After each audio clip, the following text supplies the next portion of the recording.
process. So interestingly, right, what Broadcom did is they basically came out and made two key announcements.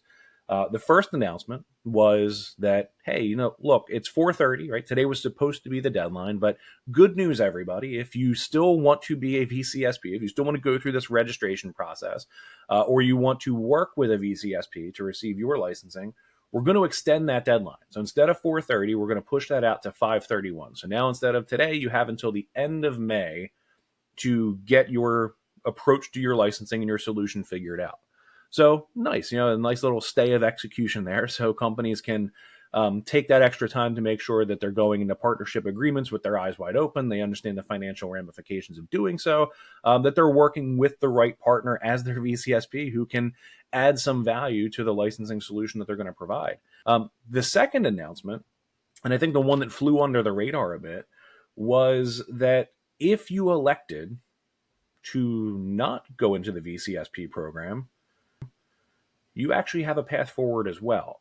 So you could have come back to Broadcom and said, hey, look, with all these changes, our plan is to get off of VMware, right? We're not going to continue on. We're not going to relicense. We're not going to work with a VCSP partner.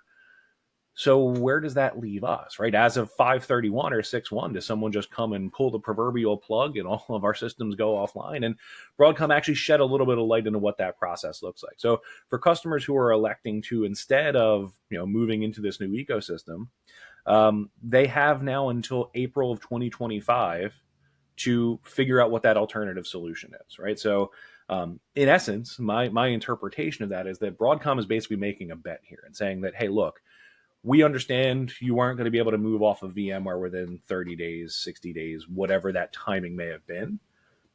But we're so confident that this is the right solution for you that we feel that even if we give you a year to move off of it, you're still not going to find an alternative. You're still not going to find a better solution or better approach. And at some point in that year, you're probably going to elect to decide to end up staying with VMware, with Broadcom, and still navigate some of the turbulent waters of those licensing changes. So the good news now is that really kind of regardless of whatever camp you found yourself in, you do have a path forward. So we finally have maybe not quite closure, but at least some defined future for what the VCSP program looks like. I'm sure there are still questions out there, right? And I know we're working with the multitude of customers that we have now engaged with who are our VCSP partners that are in that registered partner tier. And working with them on a daily basis as the Broadcom system change, as portals change, as new metering capabilities become available to roll out those new metering and monitoring platforms to report things like license usage. These are all ways that we're helping our customers who we started working with as a result of this process, and that's probably happening in providers across the space, right? So. A lot of change still ongoing there, but the VCSP conversation is probably starting to come to its natural conclusion.